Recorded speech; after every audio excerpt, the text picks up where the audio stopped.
the cargo movers want to win today, kailangan kargahan nila agad ang services nila and be consistent in the net defense. At yan po yung mga starters natin. Nakita natin Chuck Cruz, the team captain para sa koponan nila ng F2 Logistics together with Pao Soriano, Serafica, Hendrauli, Maranyo, and Mabayad. Sa kabilang panig, we've got Aranera, Henson, Ortiz, Estampa, Patty Jane Orendain, Katrina Di Maculangan, at si Tapakero yung kanilang libero.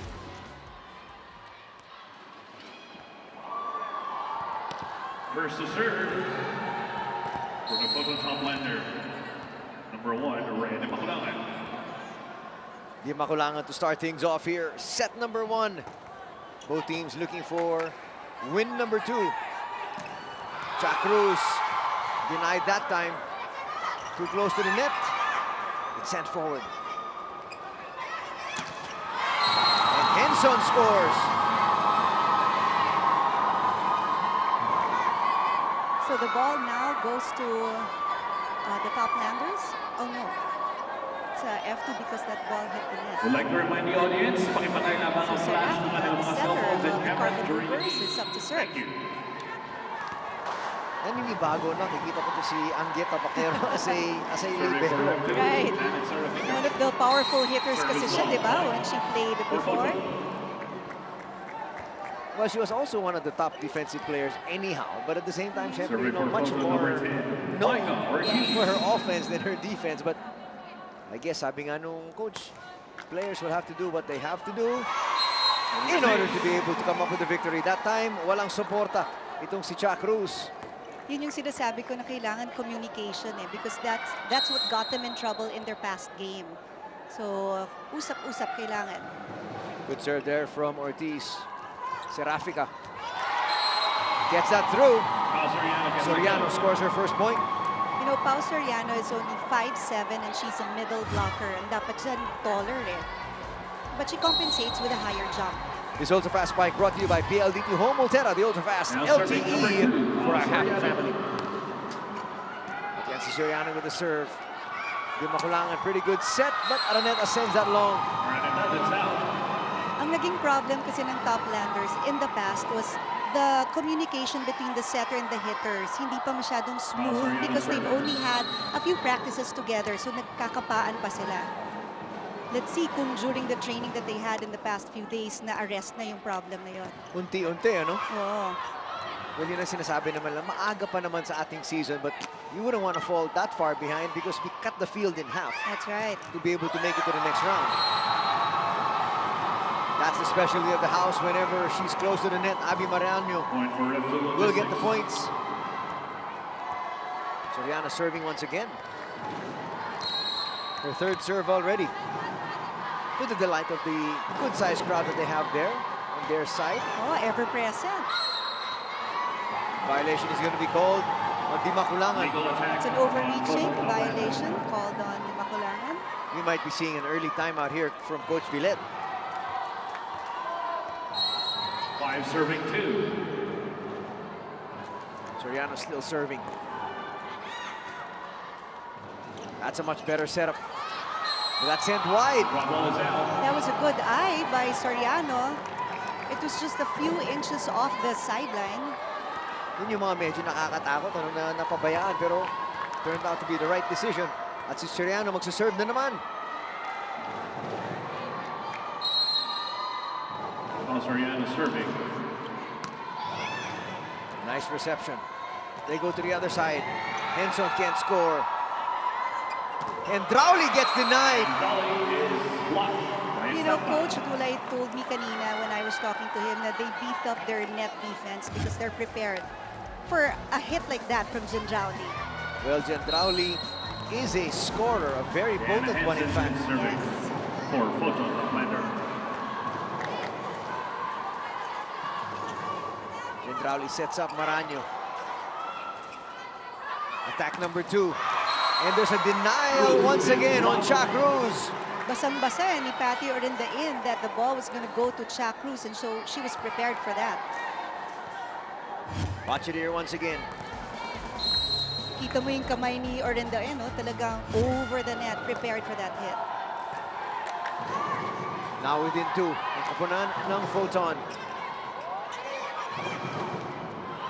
That gets through and they score once again. They put together 3 straight points. Point for And si Photon. Patty Orindein, in-off-speed niya yung ball just when the blockers of the cargo movers were going down. Kaya ang ganda ng bagsak ng bola. Yeah, and Nag-chicken serving. wing si Maranyo.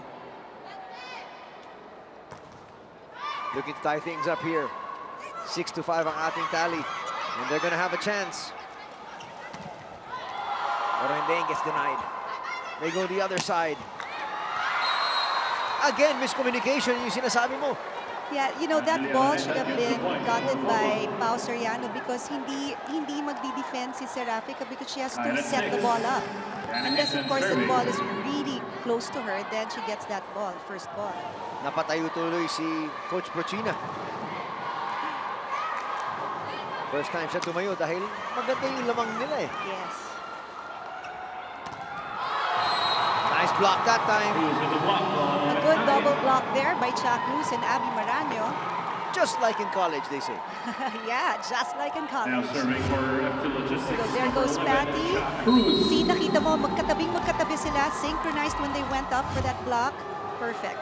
Yun ang chemistry na sinasabi mo na nakukuha na nila ngayon dahil syempre matagal na silang magkasama. Right. And yan naman ang chemistry ng top landers. A good combination play there. Finished by Araneta. Take a look at this ultra-fast fight brought to you by PLDT Home Montera. The ultra-fast LTE for a happy family.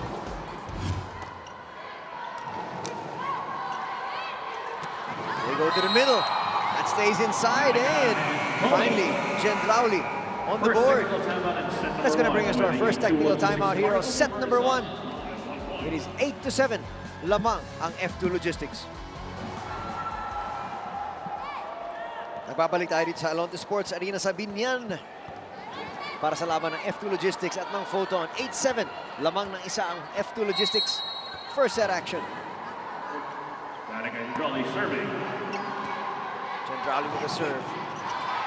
And they will score there. There was no coverage there for that back hit. Yun naman ang specialty ni Lilet Mabayad. Oo. Eto, tingnan natin yan. Oh. Malayo kasi yung set and hindi makulangan. So, Stampa had to do something about that. Kailang the blockers were prepared. Yes, they were. Serve is out. Abby Maranyo also getting in on that block. As we see that serve go awry. Puntos para sa Photon. Estampa ngayon may serve. Royce Estampa now serving for Photon.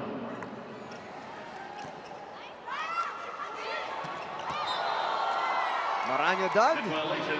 But they're going to say there was a net violation. Point for F2. That violation, I think that was called on Micah Ortiz. You can hear the fans of Abby Maranyo cheering her Number on. 3, Abby Maranyo. Hindi kasi sumisigaw. Meron pa sila mga banners. Oo. Servicing. Ang bigat. Yan ang kailangan gawin talaga ng cargo movers. Kailangan yung services nila kargado na. That time yung libero na yung kumukuha. That lady there on your screens a while ago. Inagyan Tabakero. Still not able to handle it. Let's listen to the cheers of Go Abby.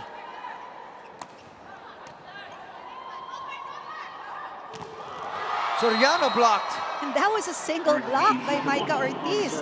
Goes to show talagang alam niya kung kailan tatalon at kailan pupwesto, puporma for that block. As you said, all by her lonesome. Picking up the point there is Ortiz.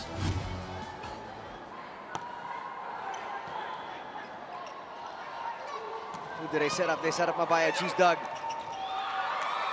Chance now for Photon. Henson just gets that over.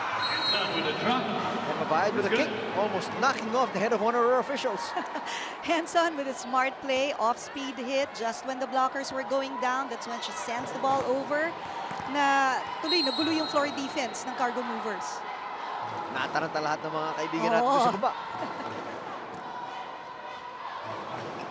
From the back row, Gendrauli just sends it over. Chance here, Henson with some power. Henson that time denied. And that's why you have to distribute your sets. Of course, mahirap siya i-distribute when you have a bad first ball. But as much as possible, if you have a good first ball, go to your middle. Now Henson serving goes up, number but the 7, blockers were Alonte. prepared for her. 12-10 ang ating talaan dito. Not a good reception there from Henson. She's just gonna send this one over, and she sends it over long. Yeah, because lahat ng bola napupunta sa kanya eh. So merong pagod factor na tong si Henson. Kailangan pahingahin ng konti. When you get a good first ball, give it to Micah Ortiz. Nako, yun na nakakatakot. First set Oo. pa lang tayo, napapagod na to si Henson. And they serve it to her. There you go. Gendrauli sends it over to Cruz. There you Up go. the middle, yan ang sinasabi mo. Mukhang ang lakas Yes. ng boses mo, narinig nila. Yun yung dapat gawin talaga ni Makulangan. Kailangan i-rotate niya yung kanyang sets. This Ultra Fast Spike brought to you by PLDT Home Ultera. The Ultra Fast LTE for a happy family.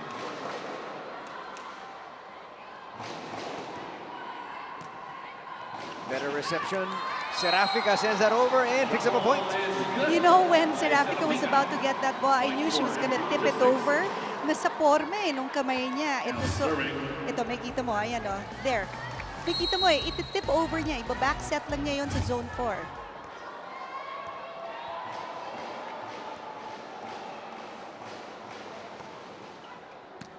That serve was hammered. And so was that kill. See, when you give the first, when you have a good first ball and you set up a Micah Ortiz, quick point ka kagad. Ortiz now on the back, doing the serving chores.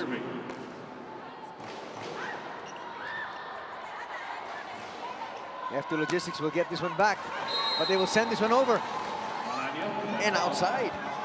Aray.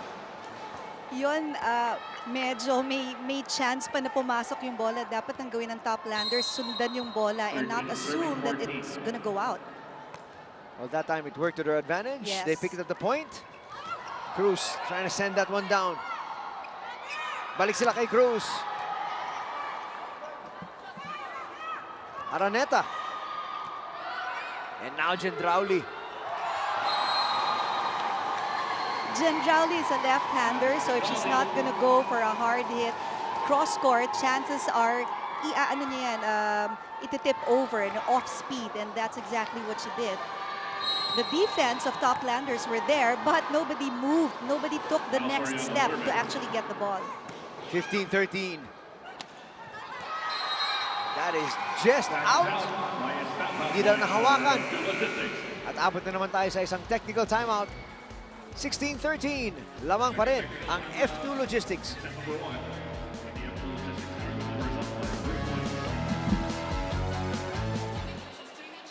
At nagbabalik po tayo rito sa Binyan, Laguna. Specifically the Alonte Sports Arena for the PLDT Home Ultera PSL Invitational for the year 2016. Anthony está here together with Chicky Pablo, and medyo nagkakagulo yung mga fans dahil yung mga players ng first game palabas na ngayon at they're scrambling to get pictures, autographs, and what have you. But we have the game at hand. F2 Logistics laban sa Photon, 16-13. Soriano ngayon may serve. Technical timeout. 16 You know, entering this after the second technical timeout, ang top landers, kailangan yung energy level nila hindi mag-drop. This is just the first set. They can still make it. Oh yes, they can. Malayo pa to, and they're now within 2. Yun, narinig tayo.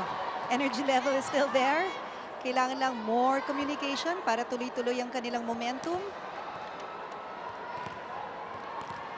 Dana Henson serving. Dalawa ang hinahabol ng Photon. Serving for Photon, number 6, Dana Henson. Better setup, but Maranyo was denied. That goes down the line and wide. Si Patty in targeted zone 1 kasi usually walang tao dun sa zone 1 but it just went too wide.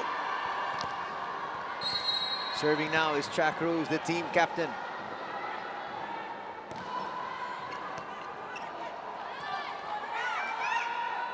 Chance once again para sa F2 Logistics, makapuntos. Maranyo delivers. Ito talaga, pag merong play, inuuna talaga nila ibigay yung bola kay Maranyo. Take a look at this ultra fast spike brought to you by PLDT Home Ultera. the ultra-fast LTE for a happy family. And why not? Mabigat yung kamay niya. Malakas ang bola. The lead is up to 4, now down to 3. Now Angeli Araneta is up to serve for the top landers. If she can point, serve a point, well and good for them.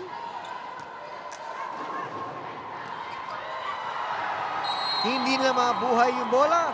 Puntos na naman para sa F2 Logistics. Ang kailangan ng top landers right now is coverage and speed in their movement sa floor defense.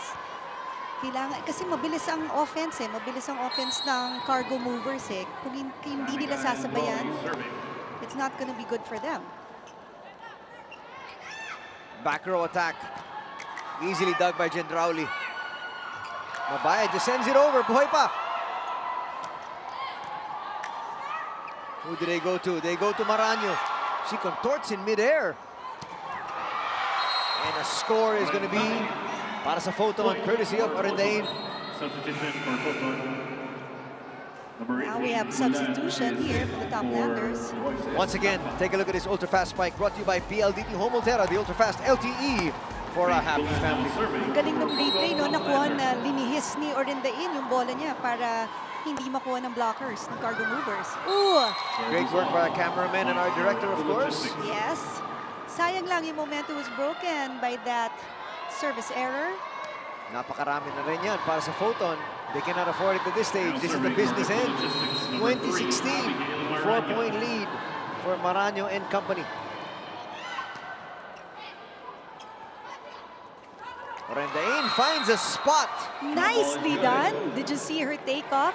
She seemed like she was going to hit that ball really hard, and then in midair, she goes, maybe not, off speed, hits zone 6. There, see? Ang layo pa niya sa net.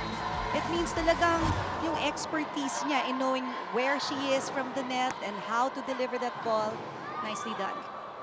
They're within 3. Chance here once again for them to get some points. Pero sabi ng F2 Logistics, kami naman. From the back row, just sent over. Soriano delivers.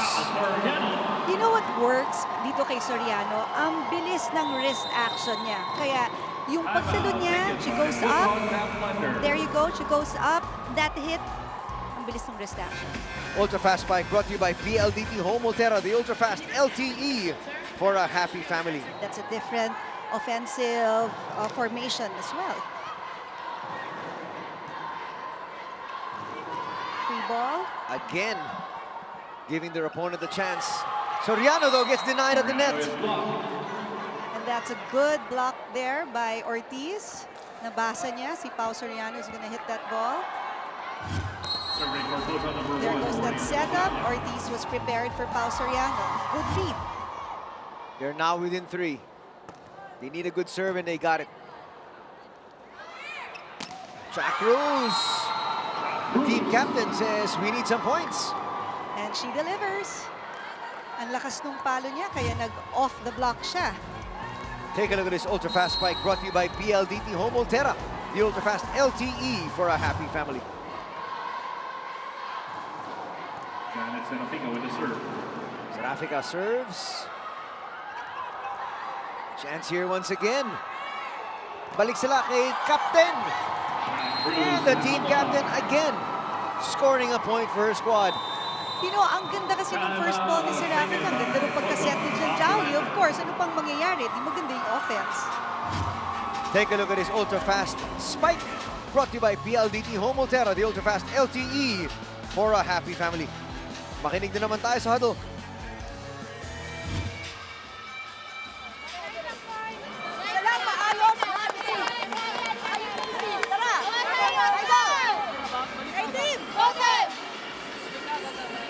So Coach Villet again reminding the team players, receive, receive, receive. Yun yung unang-unang kailangang gawin. Kasi kung pangit ang receive, hindi masaset ng maayos. Pag walang magandang set, of course, there's no play. And you have to avoid those free balls because you're just letting the cargo movers score very easily. Dalawa na lang ang kailangan ng cargo movers para makuha ang set number 1. Seraphica serving again. Serving for F2 Logistics, Marigo Bombers.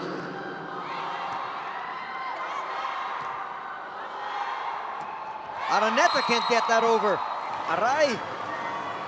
You know, when her hand was up and she was about to hit that ball, nakikita mo na sa forma niya off speed niya, but masyadong controlled yung bola na talagang hindi nag-over. Set point for F2 Logistics. And set point done. The first one, of course. Free point there for the Toplanders. Pero meron pa silang 5 na pwedeng kunin. So if they can have a mindset of never say die, pwede pa silang humabol, and who knows, right? They can even get this first set. 1 point at a time. Now, 20 serving 24. Coach Prochina thinking about calling a timeout but letting her team work out their problems. Siguro 1 more. Tapos natawag na siya ng timeout. Tingnan natin kung tama ka. Or kung tapos na yung set. Jack Cruz! Now they go outside. It's gonna be a point. That's a good hustle there from Toplanders. Kita mo, tama ka. Nag-timeout si Coach Mai Prochina. Well, she needs to stop the bleeding. Serving for Photon. Ortiz, good serve. There's a proper setup. Gendrauli denied. Balik sila kay Gendrauli. And it's going to be another point para sa Photon. Slowly but surely, creeping back into the set. And you know, they were asking for a touch, but the first referee said there was no touch. That hit really just went wide. Coach Mai still has 1 more timeout. Expect her to call it here. Kung makapuntos na naman ang Photon. Gendrauli can't get that over. Alam mo, kailangan more power in their attacks. Let's refrain na muna yung mga off-speed hits. If you have a good set, go and kill that ball. I'm surprised she didn't call her timeout. Do or die point. Good coverage there. Chance for Photon to tie things up. But that goes wide. Well, they came ever so close. Talking about Photon, but they just fell short. What an exciting first set.